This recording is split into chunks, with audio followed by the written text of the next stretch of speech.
Olá, meus amores, sejam bem-vindos a mais um vídeo de revisão. Receba aqui todo o meu carinho, toda a minha saudade e vamos ver qual o conteúdo de hoje. Hoje nós estaremos revendo, não é, o conteúdo de ciências, tá certo? Ou seja, a disciplina de ciência por conteúdo pontos cardeais, tá certo? E as plantas. Mas a gente vai começar pelos pontos cardeais. Lá no livro de... deixa eu mostrar para vocês esse livro aqui, tá bom, meus amigos? Atividades complementares de acordo com a BNCC, exatamente. Página 60 e 61 é as páginas que a gente vai trabalhar. Diz o seguinte: o que são os pontos cardeais? Os pontos cardeais são os pontos que fazem com que nós nos situamos, né, da direção, qual região nós estamos, tá certo? É o norte, é o sul, é o sudeste, é o oeste. Quando eu falo sudeste, eu estou falando de pontos que colaterais, na verdade, a gente vai entender isso mais à frente. Os pontos cardeais são pontos de orientação ou pontos de referência. Exatamente. Localidade, onde é que eu estou? Deixa eu ver. Eu estou aqui abaixo do sol, eu estou do lado, eu estou de frente para cá, onde é que eu estou? Quando a gente tem essas certas dúvidas, a gente vai nos direcionar, ou seja, sendo direcionado pelos pontos cardeais. Ele continua, por meio deles é possível localizar qualquer lugar sobre a face da Terra. Tem como você saber onde você se encontra. Por quê? Porque ele traz os pontos cardeais e os colaterais. Vamos entender. O norte, também chamado de setentrional ou boreal. O sul, também chamado de meridional ou austral. O leste, também chamado de oriente. E o oeste, chamado de ocidente. O ocidente, gente, é onde nós estamos, tá certo? Quando a gente fala assim, quem é o oriente? A gente pensa logo aonde? Exatamente, nos outros países. É como se pudesse assim, né? A gente observar, o mundo, né, estaria do outro lado, o ocidente, tá certo? Vamos lá. Para determinar a direção dos pontos cardeais, basta saber o seguinte. Você precisa determinar o seguinte. Para frente, pronto, vamos aqui. Abra os braços. Tem a sua frente, a sua coxa, que está, né, atrás de você, a sua direita e a sua esquerda. Essa é a posição que você vai ficar para você saber se orientar, ter uma referência de onde você está. Ele disse o seguinte: à minha frente está quem? Está o norte. Quem está aqui, no caso, atrás de mim, é o sul, tá certo? Seu braço direito, o meu nesse caso é esse, provavelmente na posição que vocês vão me ver, de vocês vão estar para cá, tá certo? No seu braço direito ficará quem? O nascente, tá certo? Vai nascer o sol. O braço esquerdo, que provavelmente para vocês vai estar para esse lado, depende daí da posição, na verdade, vai estar quem? O oeste, ok? Eles são todos os lugares para onde você se deslocar possuirão um ponto de referência. Nas estradas existe sempre o quê? A sinalização, não é verdade? Como seguir em frente, vire à direita, pare. É a questão também, até da questão da quilometragem, da questão do, como é que eu posso dizer assim, diminuir, né? Diminuir a marcha do carro, não sei se é a marcha, vou colocar, diminuir a velocidade, pronto. Para você diminuir a velocidade de 10, você vai encontrar para você ter uma direção, tá certo? Ao pedir uma informação, você verá que existe um ponto de referência perto daquela escola, né? Pronto, onde é que eu estou? Você mora onde? Ah, é fácil, eu moro na rua tal, próximo ali à igreja, próximo àquela escola conhecidíssima. Isso, eu sei as casas na caixa, aquele edifício. Então, assim, você vai direcionar onde você mora, ou o local que você vai, ou, né, dependendo da informação, você tem ali um ponto de referência, que é o quê? Que é um ponto que é mais conhecido, tá certo? Durante a noite, as estrelas servem como ponto de orientação também. A posição das estrelas serve de orientação pra gente. Ó, de dia é o sol. Isso é interessante, até já contei pra vocês que quando eu era criança, nós adorávamos disputar quem acertava a hora exata, porque a gente tinha muito essa ligação de todo ano ir pro interior, e lá não tinha a imensidão de tecnologia e luz, né, que a gente tem hoje. Na minha época, né, gente? Até porque hoje lá também tem isso. Então era muito claro pra gente, a gente aprendeu, a gente dominava muito bem essa questão do horário a partir de que orientação? A partir do sol, certo?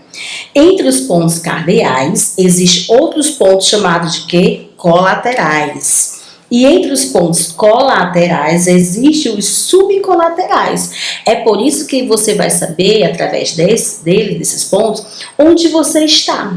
Será que eu estou no Nordeste? Que são os colaterais. Será que eu estou no centro-oeste? Onde é que eu estou mesmo? Deixa eu me orientar, deixa eu me posicionar, deixa eu ver onde eu estou. Aí ele continua. O nome dos pontos colaterais é a junção do nome dos pontos cardeais. Os pontos colaterais são quem? Tá lá, ó. Página 60, tá bom? Noroeste, que fica entre o norte e o oeste. O nordeste, que é onde nós nos encontramos, fica entre o norte e o leste. O sudeste, que fica entre o sul e o oeste, e o sudoeste, que fica entre o sul e o oeste, e o sudeste, que fica entre o sul e o leste. Para indicar, tá, meus amores, os pontos cardeais, colaterais e subcolaterais, nós vamos ver aí quem? As chamadas rosas do vento. Observe aqui, ó. Ele vai estar aqui. Todos esses pontos colaterais, subcolaterais, os cardeais, vai estar dentro dessa. Ele tem uma ideia até de relógio, né? Mas ele não me diz a hora, ele me diz onde eu me encontro, qual a posição no mundo que eu estou, tá certo? É bem fácil essa questão, tá? Vamos ver aí um pouquinho sobre as plantas no livro de ciências, tá bom? Ó, observe, livro de ciência, exatamente. Página 40. Isso, vamos lá? As plantas. Gente, vocês falaram muito bem sobre essa questão da planta, do cuidado que a gente deve ter. Alguém, né? Lembra que vocês falaram do desmatamento que acontece? A gente vê que existe vários tipos de planta. Existem tamanhos grandes, pequeno, fininho, mais grosso. Existe uma variedade, uma diversidade na flora. Lembra que a gente estudou flora e fauna também? Exatamente. Então, assim, é uma diversidade. Tem plantas que têm somente folhas, caule, mas não tem fruto. Tem plantas que têm fruto, tem flores, né? Já tem outras que não tem. Então, assim, é uma diversidade em tudo que você possa imaginar. Tamanho, cor, frutos, folha, flores. É uma diversidade imensa. Tem umas que tem espinho, tem outras que não tem. Tem uns que são mais largas as folhas, tem uns que as folhas são menores.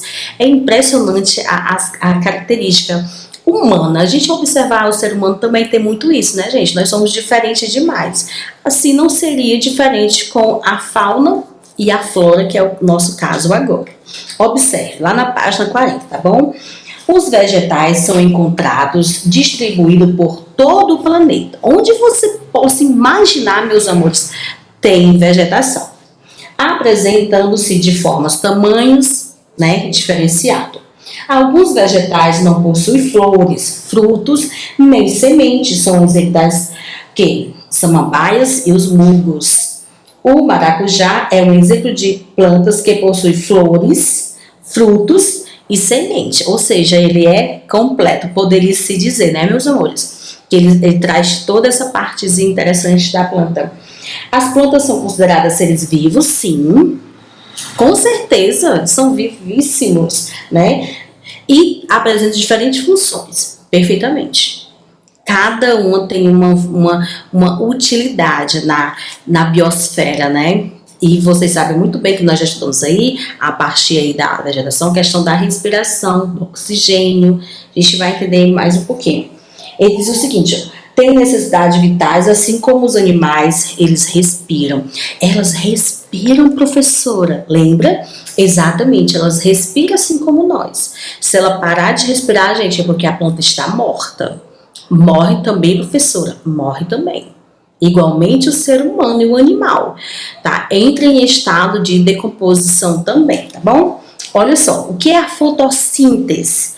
Muito simples, professora. Diferentemente dos animais, as plantas são capazes de produzir seu próprio alimento. Isso é fotossíntese. O processo de fotossíntese, meus amores, é o processo na qual a planta cria-se o seu próprio alimento. Ela não precisa sair pedindo comida aí aos seres humanos, não. Ela mesma faz essa parte. Ela é autossustentável, na verdade. Ela tem o poder de subsistência. Claro, né? Vamos lá. Diz o seguinte, ó.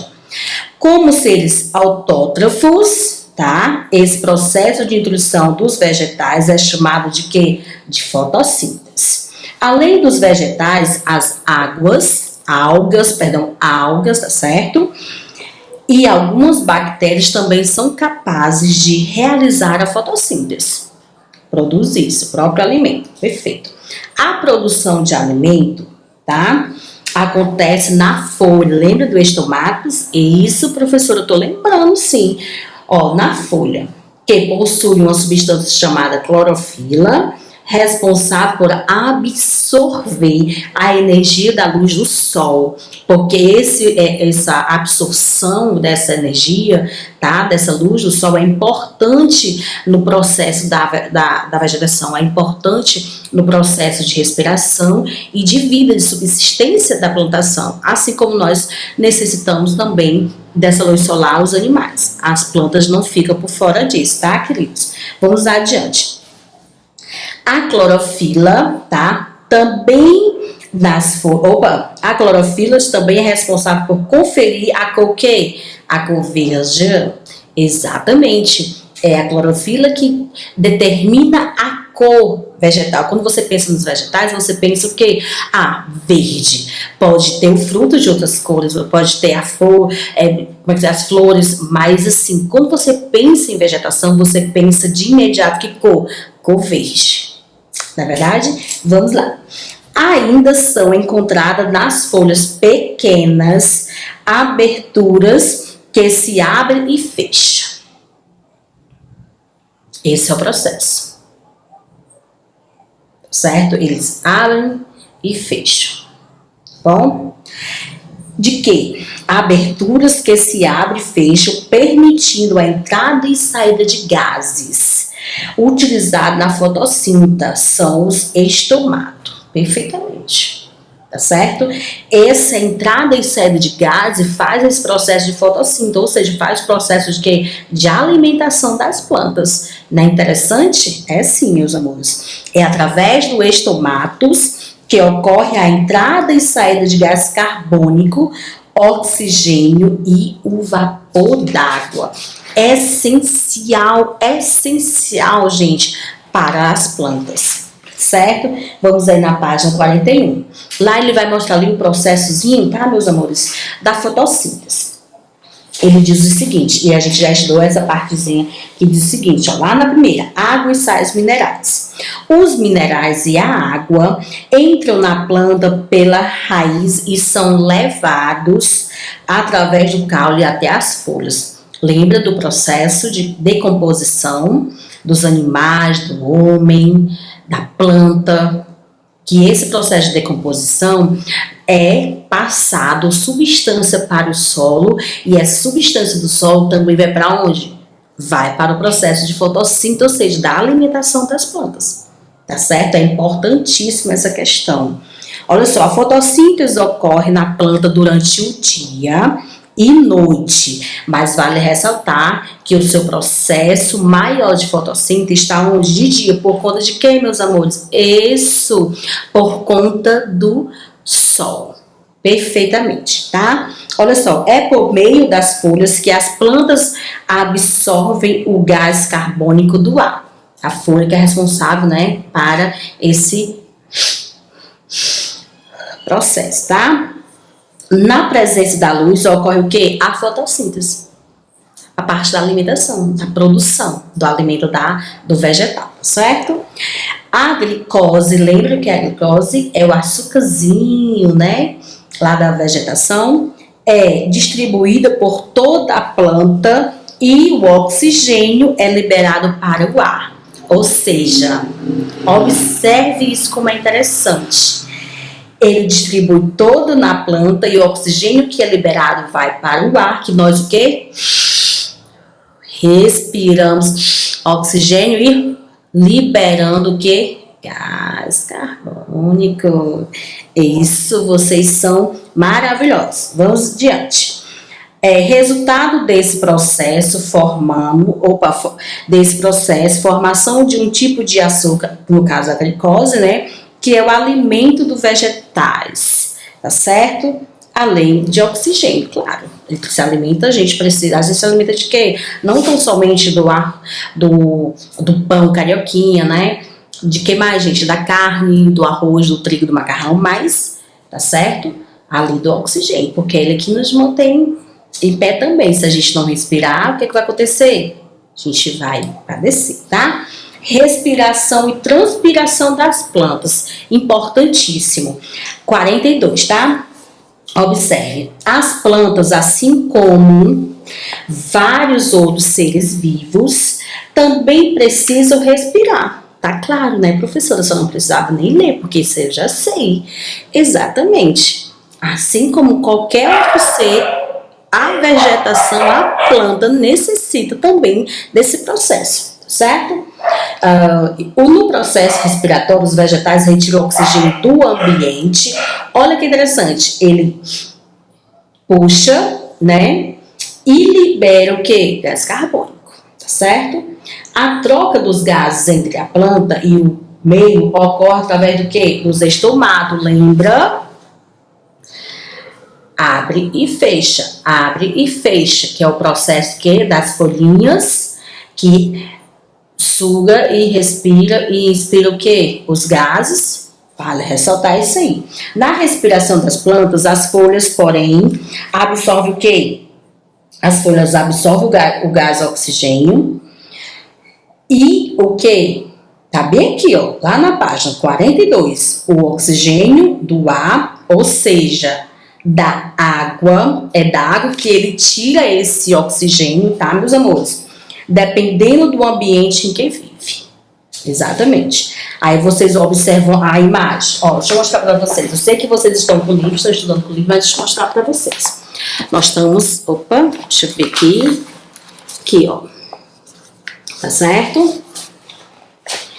Gás carbônico, oxigênio, o gás carbônico e o vapor d'água. Árvores utilizam a respiração parte da quantidade de oxigênio que elas produzem durante a fotossíntese. Vamos ler de novo isso aqui, gente? Guarda isso aqui, olha só. Ó. A árvore, tá bom? Utiliza na respiração parte da quantidade de oxigênio que elas produzem durante a fotossíntese. Ou seja, no momento que ela está lá se alimentando, ela está fazendo o quê? O processo do oxigênio, tá certo? Espero que não tenha ficado nenhuma dúvida. Já sabe, se tiver dúvida no conteúdo, já sabe onde procurar a professora, põe lá suas dúvidas e beijo, meus amores, e até o próximo vídeo de revisão.